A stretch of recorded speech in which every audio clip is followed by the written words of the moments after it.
Kawan baik, jumpa kembali bersama Nur Islam Channel. Bersama saya, Mas Tauhid Ahmad. Ini masih direktur nggak sih di Indef? Atau udah enggak? Udah selesai, ya udah selesai jadi direktur. Namanya apa sekarang jabatannya di Indef? Sekarang senior ekonom Indef. Jadi memang sifatnya memberikan masukan, arahan, ya membantu teman-teman di struktur manajemen dan juga ya ikut berpartisipasi dalam banyak kegiatan. Tapi Indef tuh boleh loh, selalu jadi sekarang di rujukan lah. Biasanya bersanding dengan LPMI ya kan? Ya, atau ya mudah-mudahan ini jadi batu ujian ya, jangan kalau berat sekarang ya. selain Indef ada Selios ya kan? Iya, itu juga yang menggugat data sampai ke PBB. Ya itu mantan-mantan Indef juga. Tapi kita nggak ngobrol ini, kita ngobrol yang 200 triliun ini. Mas Tauhid ngelihat 200 triliun ditarik dari BI, dipindahkan ke Bank Himbara, 5 bank, ya kan? Ya. Itu apa komentar Mas Tauhid? Yang pertama, bener nggak? Menarik ya. Pertama katakanlah begini ya. Kalau kita lihat ya, tadinya urgensinya ya, saya lihat ya, urgensinya ini kan asumsinya karena di sektor keuangan mengalami kekeringan likuiditas, begitu ya. Asumsinya karena ekonomi kita stagnan, terjadi crowding out, karena apa? Uang dari masyarakat, dana pihak ketiga nggak lari ke kredit, tapi lari ke SBN atau SRBI, sehingga putar di keuangan, nggak keluar menciptakan pertumbuhan ekonomi. Secara teoritik dan gagasan beliau itu menarik sekali, gitu. Karena biarlah uang itu masuk ke sektor perbankan, ya sehingga perbankan dikejar untuk mendorong itu sebagai stimulus perekonomian, kredit kemudian katakanlah ditumbuhkan dan otomatis bisa menambah GDP kita. Nah, tapi urgensi ini tentu saja harus melihat ya data-data terakhir ya. Misalnya rasio katakanlah likuiditas yang biasanya diukur seberapa banyak rasio kredit ya per satuan dana pihak ketiga. Nah, loan to deposit ratio kita sebut. Itu kan pada posisi terakhir Juli dan kalau nggak salah Juni itu sekitar 85%. Begitu ya. Sehingga kalau angka segitu dalam catatan akademis itu saja itu masih cukup baik lah, nggak terlalu jelek-jelek amat. Beda kalau sudah di atas 92 atau 93%. Nah, ini yang kemudian perlu kita rumuskan kembali. Ya, jadi intinya sebenarnya bank itu nggak mengalami kekeringan likuiditas. Yang kedua adalah kalau kita lihat dari data-data yang saya dapatkan, itu sebenarnya bank masih punya kondisi likuiditas lain yang menunjukkan dia tidak menjadi masalah dalam isi likuiditas, yang kita sebut sebagai undisbursed loan ya, atau kredit nganggur lah. Itu jumlahnya sekitar 2.372 triliun. Artinya dia sudah disetujui tetapi belum disalurkan ke para peminjam. Artinya dalam situasi ini bank juga punya pekerjaan ya, bahwa duit mereka nggak nganggur-nganggur amat ya. Artinya ya kalaupun ditambah 200 triliun dibagi 2.300 sebenarnya masih relatif kecil begitu ya untuk menggerakkan likuiditas yang dibutuhkan oleh bank begitu ya. Nah, ini saya kira urgensinya akhirnya katakanlah menjadi belum pas pada saat ini. Mungkin saat nanti kalau tahu-tahu angka loan to deposit rasionya di atas atau rasio kredit per dana pihak ketiga di atas 90, mungkin itu diperlukan. Tapi sekarang rasanya masih belum begitu permintaan tinggi ya. Tapi kita memahami ya bahwa ternyata kalau model begini kok ekonomi hanya 5%. Mungkin asumsinya Pak Menteri adalah dengan tambahan dana ini bisa mempercepat begitu ya. Ya mudah-mudahan itu bisa lebih bagus gitu. Yang ketiga adalah yang menarik begini. Memang setelah daripada pengumuman itu ada keinginan untuk katakanlah bank memang dibebaskan untuk mencari atau katakanlah menggunakan uang itu untuk mendinamisir sektor real begitu.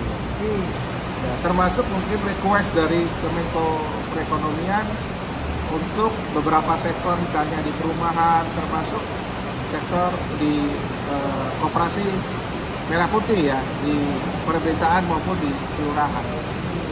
Nah, menurut saya ini juga harus hati-hati kalau memang arahnya ke sana begitu, karena kita tahu bank tetap katakanlah ya membuat ataupun menyusun kerangka yang lebih prudent kalau memang diperuntukkan untuk mendukung ya sisi lain yang tidak dipenuhi oleh APBN pada tahun ini maupun tahun mendatang. Kehati-hatiannya tentu saja dijaga agar non-performing loan atau kredit macet itu meningkat ya, karena historikalnya begitu model-model kredit koperasi usaha tani, KUD dan sebagainya, pengalaman kita berat ya, kredit macetnya dulu juga historikalnya tinggi. Nah ini yang saya kira ya mengapa kalau kita lihat bank sekarang ini lagi pusing masalahnya di sini. Dikasih PR Dikasih PR, betul. Tapi gini, soal 2.300 tadi yang sudah disetujui tapi nggak di drawdown gitu ya, nggak ditarik ya. Mungkin salah satu solusinya bank harus bekerja keras. Kan kalau yang dari 300 itu udah ada nasabahnya, ya, tinggal di drawdown aja. Tapi yang 200 ini kan mungkin harus mencari nasabah-nasabah baru kan? Betul. Menengah ke bawah misalkan. Kalau misalkan menengah bawah itu bisa narik 10 miliar atau 20 miliar, 50 miliar kan, itu kan kalau pengusahanya dibujukin rame-rame kan mungkin itu bisa jadi solusi kan, jadi nasabah baru. Ya kan? Memang challenging-nya begini, kalau karena begini, polanya ini sekarang ya, kredit UMKM ya maupun konsumsi menengah bawah, growth-nya ini kan turun. Ya. Kalau akumulatifnya kredit kita growth-nya sekitar 7%. Ya, pada zaman presiden sebelumnya itu biasanya 11-12%. Sekarang turun. Gitu ya. Nah, tetapi memang korporasi itu lebih besar, kredit korporasi. Growth-nya sekitar 9% di atas kredit rata-rata. Artinya masih ada market pada korporasi, tapi UMKM maupun konsumsi ya. Nah ini masih istilahnya ada marketnya, tapi mencari celah siapa marketnya, ini pekerjaan baru bagi bagi bank begitu ya. Yang mungkin dilakukan adalah menambal ya pemain-pemain lama di nasabah-nasabah kur yang kemungkinan mereka mau mau migrasi ya, dari yang ada subsidi yang dia sudah naik kelas ya, kemudian mengambil kredit yang ini begitu ya, kan itu ada subsidi. Subsidinya juga cukup besar ya, ditanggung oleh pemerintah. Nah dengan ini kan mereka migrasi ke bunga yang katakanlah apakah 2% atau 4% yang ditetapkan pemerintah oleh bank, sehingga nanti kalau ada bank ambil untuk 4,5%, itu masih bisa mereka katakanlah ambil begitu, karena average-nya masih di bawah 10%. Jadi marketnya kemungkinan itu. Tapi yang kekhawatiran kedua memang kita ini ya bank juga melihat ini kan peluang gitu ya. Cost of fund ini kan atau biaya kredit kita ini kan 4% kata pemerintah gitu ya. Dan itu harus idle begitu ya. Artinya ketika pemerintah butuh dalam kondisi itu ya banknya juga harus menyiapkan cadangan gitu ya. Apakah masih tadi ada yang 55 triliun, ada yang 10 triliun, berarti idle itu harus ada ketika tahu pemerintah butuh, kan ini bentuknya deposito ya. Sementara bank harus menyalurkan kredit yang jangka menengah nih, apa 3 tahun atau 5 tahun. Nah, jadi tetap bank harus ya, menyiapkan cadangan karena ini dana yang sifatnya on call begitu. Jadi saya kira ini yang harus kita mitigasi resikonya begitu. Kan basic konsep penempatan dana triliun itu kan untuk menaikkan investasi. Betul. Investasi kemudian untuk menciptakan lapangan kerja. Betul. Tapi kan ketika investasi kan ranahnya itu bukan lagi di Kementerian Keuangan ketika kita berbicara tentang iklim berusaha. Betul. Ya kan, itu kan bupati, gubernur, polisi, ya kan? Ya soal kepastian hukum, kan itu ranahnya bukan di sang purbaya lah gitu. Iya, begitu masuk uang itu ke bank, itu kan sudah nggak bisa ranah menteri. Ya, itu ranahnya bank. Gitu ya. Tetapi memang belum ada aturan penggunaannya untuk apa begitu ya. Dulu kasusnya 2008 dan 2021 pada saat krisis. Itu diambil sal itu, ditaruh di bank, sudah ada itu untuk mendorong pemulihan ekonomi. Nah, ketika katakanlah sekarang tidak ada regulasi digunakan untuk apa, ya bank terserah mau apa, tapi jangan sampai keluar dari ranah yang fokusnya diprioritaskan oleh APBN, itu yang pertama gitu ya. Enggak, tapi kan yang kedua di Kepmenq 276 itu disebut nggak boleh, itu khusus untuk sektor real. Betul, itu betul sektor real. Begitu, nggak boleh beli SBI. Betul. Berarti kan ada dong koridornya. Butuh aturan yang lebih teknis lagi. Oh. Ya, jadi dulu tuh nggak cukup dari PMK saja, tapi ada yang lain-lain yang dia akan diarahkan untuk apa. Sektor realnya mana sih yang harus didorong? Itu yang pertama. Yang kedua, saya tadi merespon yang pertanyaan ya. Ya memang untuk menggunakan uang ini agar investasi berkembang nggak cukup begitu ya. Kita butuh katakanlah perbaikan investasi yang tidak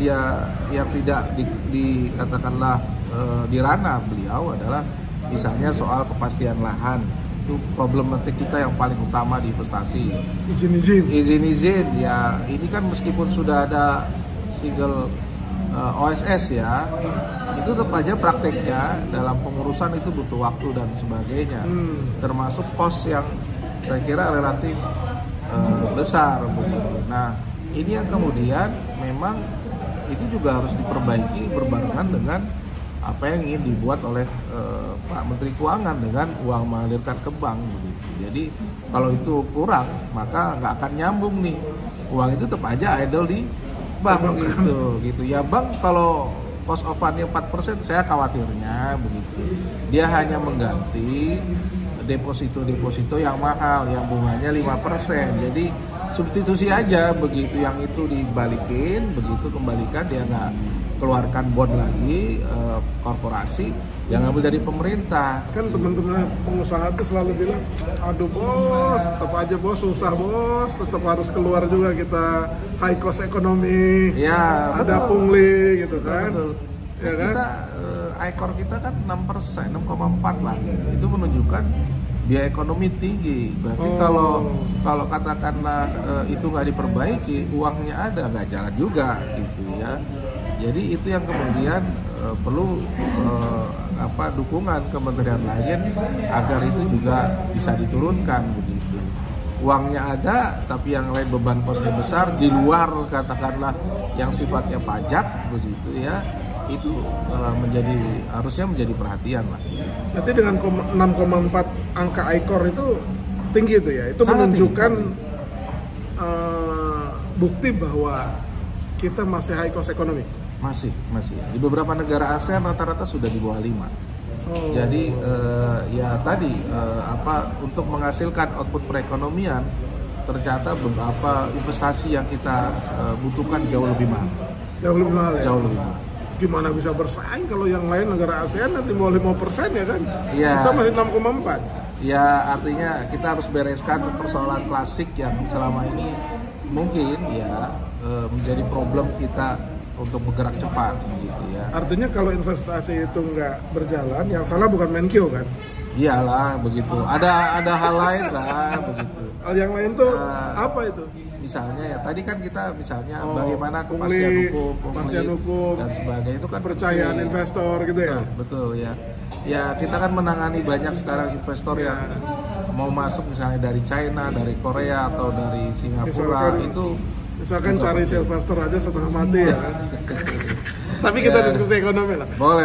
Tapi kan itu akhirnya awam kan melihat ini ada apa sih dengan kepastian hukum kita kan begitu ya? Iya betul. Benar nggak? Betul.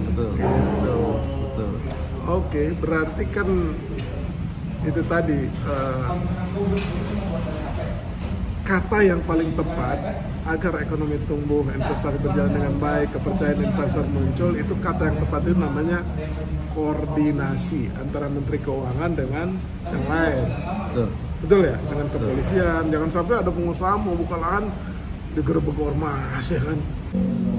Jadi kan soal investasi tadi kan itu semata-mata bukan ranahnya Pak Menteri Sangpurbaya ya kan. Itu kan ada hubungannya dengan kementerian lembaga lain sebagaimana Mas Taud bilang. Berarti kata kuncinya itu kan koordinasi ya kan. Betul. Nah, gimana? Ya koordinasi kan kalau dalam struktur kelembagaan kita ada beberapa Menko ya. Ada Menko Perekonomian untuk mendorong growth lebih tinggi, tapi ada Kementerian Pemberdayaan ya yang juga menjaga agar katakanlah daya beli masyarakat dengan program bantuan sosial dan sebagainya itu juga penting. Jadi dan juga ada kementerian sektor lain yang misalnya untuk Kemenko Infrastruktur yang kemudian juga harus mendorong sebagai prasyarat dasar ekonomi kita bisa tumbuh begitu ya. Saya kira banyak lingkup yang memang perlu levelnya antar Kemenko ini berkoordinasi begitu ya.